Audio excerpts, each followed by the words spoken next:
femicidio es un homicidio cometido contra una persona por su condición de mujer. Un asesinato motivado por odio, desprecio, placer o sentido de posesión. Hasta 2012, un femicida cumplía entre 8 y 25 años de cárcel. A partir de una reforma al Código Penal, se agravó la pena. Ahora, por un femicidio, la pena es perpetua. En 2014 murieron 277 mujeres en Argentina, la mayoría en manos de sus actuales o exparejas. El asesinato de la adolescente Kiara Páez en Rufino, provincia de Santa Fe, fue la gota que rebalsó el vaso. Tenía 14 años, estaba embarazada y fue asesinada a golpes por su novio de 16. Un grupo de periodistas agrupadas en el colectivo Ni Una Menos convocó una marcha y la respuesta fue masiva en todo el país. En 2015, la Casa del Encuentro registró 286 femicidios. En el 60% de los casos, fueron cometidos por parejas y exparejas u otras personas que las conocían. 322 chicos quedaron sin madre, 214 de ellos son menores de edad. Mismo día, mismo lugar, el mismo grito.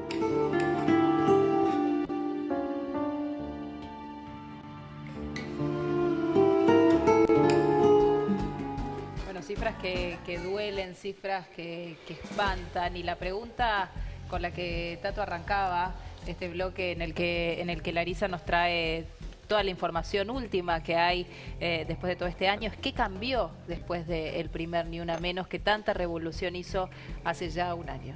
En cuanto a estadísticas, mucho no cambió porque seguimos hablando de esta misma cifra, ¿no? Una mujer muere cada 30 horas en Argentina víctima de violencia de género.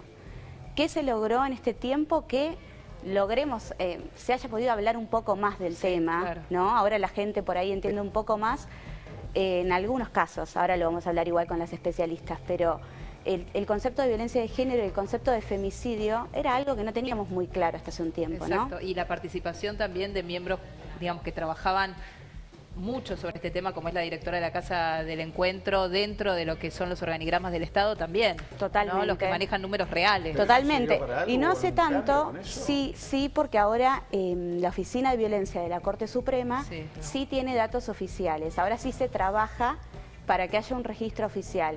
Hasta el año pasado solo teníamos los datos de la ONG La Casa del Encuentro, que los datos que tiene son de medios periodísticos, contando la cantidad de noticias que se difunden de mujeres que mueren. A partir de ahí eran los datos que manejábamos. Ahora sí la Oficina de Violencia Doméstica de la Corte sí trabaja en esos datos que pronto vamos a conocer. Hoy salió una nota en La Nación donde dice que el 97% de las denuncias que reciben en la Oficina de Violencia de la Corte todas señalan violencia psicológica. Mira. Bueno, vamos a presentar a nuestras invitadas. Está con nosotros Corina Fernández. Corina, que es sobreviviente de un ataque de su expareja, sobreviviente de la violencia de género. Gracias, es decir, que sufrió esto en carne propia y más que eso, no solo lo sufrió, sino que después lo convirtió en una lucha, lo que es un verdadero mérito. Y Raquel Hermida Leyenda, bueno, que es abogada especializada en violencia de género. Raquel, déjame preguntarte primero a vos. En un año, ¿no es poco que lo único que se haya logrado, no digo sea poco, pero no es insuficiente simplemente que se hable más? ¿O hay alguna medida concreta que uno pueda aplaudir en este último año? Bueno, yo creo que es lamentablemente todo muy poco. Y, por ejemplo, el caso de Karina tiene 6 años y en estos 6 años hemos cambiado muy poco y sobre todo las mentalidades. ¿Por qué? Porque todavía seguimos con mentalidades como el tema del femicidio, que es una palabra que en los medios se reitera, pero que en las sentencias judiciales, a la hora de condenar al femicida, no la menciona. ¿Qué es el femicidio, Raquel? El femicidio es el homicidio agravado del artículo 80, que fue reformado hace muy pocos años y que incluye a todo tipo de parejas. Antes solamente se condenaba a quien mataba a su esposa y estaba casado legalmente, a cadena perpetua. En este caso se condena a todos aquellos si tuviste una relación circunstancial o si tuviste una relación de conocimiento previo. Incluye mucha más gente y por lo pronto también cubre por supuesto, a la concubina, ¿no? Porque antes eran distintas las mujeres. Las que estaban casadas tenían un peso para el Código Penal y otro tenía... Y ahora tienen el mismo peso si estás casado o no. Valen lo mismo las mujeres ahora. También hay un artículo cuarto que habla, el inciso cuarto del artículo 80, habla del odio hacia la mujer, ¿no? También habla del odio racial y habla del odio como un mecanismo. Y también el inciso 11 habla del mecanismo del homicidio. Cuando hablamos del mecanismo de este femicidio, tiene que ver con la brutalidad que se ejerce sobre esta relación asimétrica entre el hombre y la mujer. Ahora, cuando hablas del odio hacia la mujer, el otro día hablábamos respecto de un caso puntual, acá con Tato y con Larisa. Digo, ¿es subjetivo que un juez, bueno, el derecho en muchos casos lo es, ¿no? Pero la interpretación que cada juez hace de distintas cuestiones, pero que pueda considerar que un homicida tuvo odio hacia la mujer o no? Digamos, ¿queda a criterio del juez? Bueno, yo creo que los jueces tienen figuras demasiado amplias, donde sus criterios son demasiado amplios. Yo soy bastante crítica del sistema judicial nuestro, pero más allá de ser crítica, yo creo que hay que aprender a convivir en un equipo interdisciplinario.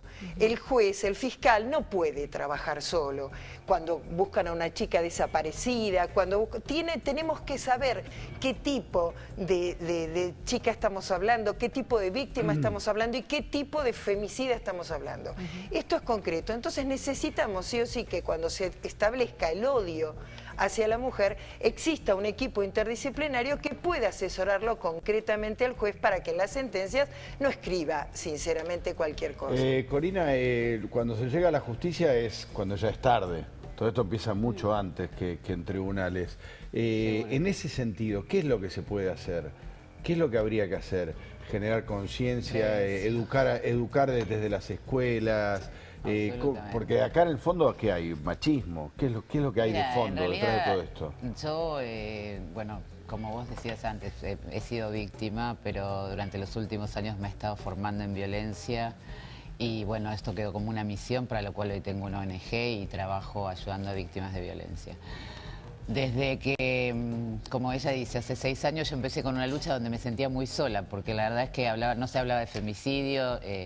Creo que mi figura impactó un poco más porque a lo mejor estaba muy asociada en ese momento a la clase baja. Recordá un poquitito qué fue lo que te pasó a vos, porque siempre sirve mucho de guía. Asociada a la clase baja, como que esto le pasaba solo a las mujeres de clase baja y de repente yo soy una persona que soy de clase media con 2 carreras universitarias, entonces por ahí la forma de hablar o lo que fuera es como que llamó la atención.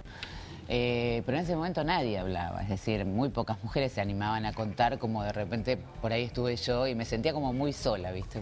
Con la lucha para contarlo, por ahí, ¿viste? Para concientizar y que otros lo vean.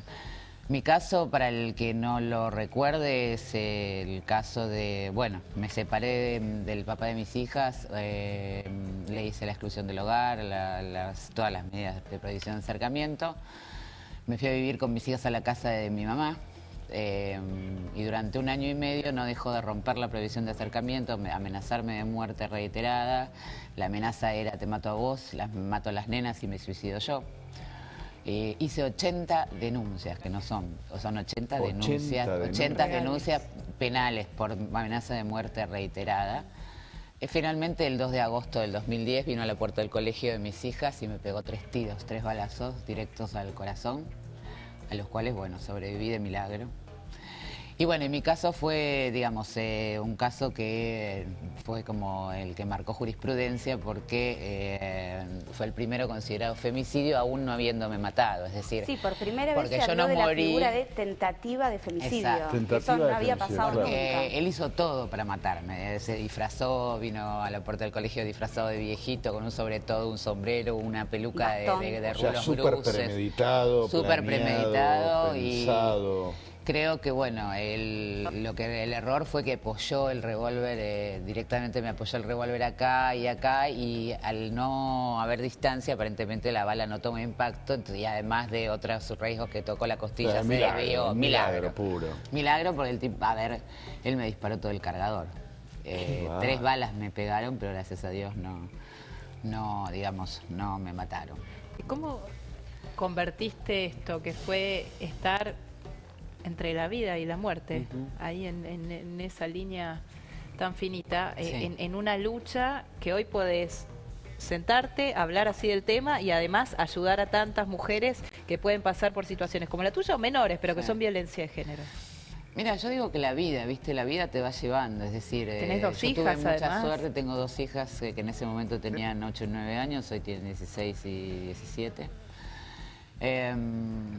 ¿Qué puedo decirte? Tuve mucha suerte, tuve una abogada ejemplar que me ayudó, no me cobró un centavo, la doctora Marta Narcellas.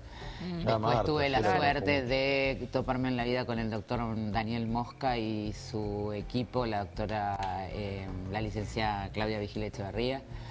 Ellos me ayudaron muchísimo porque está bien, o sea, yo estuve 21 días en terapia intensiva, pero después uno tiene a ver, lo que se llama depresión aguda mayor postraumática. Posterior. Exactamente, no tenía trabajo, tenía 2 nenas a cargo, él me hizo echar del trabajo. Y además, a ver, si bien sobreviví, tampoco quedé como ahora, es decir, tengo operado el pulmón, 2 balas en un pulmón y toda esta parte, digamos, yo tenía que en ese momento levantar una botella de Coca-Cola y no podía. 2 Con nenas lo a cargo a cual- las que además había que explicarles que su papá había querido matar a su mamá. Sí, sí, Claro. exactamente. Corina, Así es. él está preso ahora. Él falleció, gracias a Dios. Estaba preso en 2012, Falleció para nuestra tranquilidad. pero seguiste recibiendo amenazas con él en la cárcel. Sí, a ver, yo lo que no entiendo, y por eso yo tenía tanto miedo mientras estuvo vivo, porque este país, y esto lo digo y no me importa, es decir, hay cero seguridad.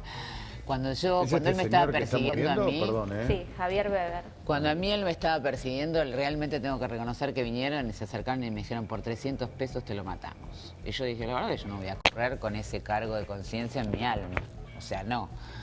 Pero cuando él estaba preso y yo había sobrevivido, decía, ¿qué pasa si se lo ofrecen a él ahí adentro? Claro. ¿Qué pasa si él está rodeado de Claro, delincuentes? Le dicen, claro, mira, por 300 claro. pesos te la matamos. Claro.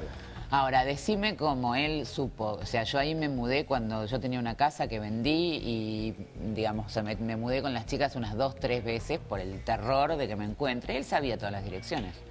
Empecé a recibir llamados telefónicos, empecé a recibir cartas a los domicilios, a los distintos domicilios, cuando yo nunca jamás daba mi domicilio. Entonces, explícame de dónde lo sacaba. No lo sé.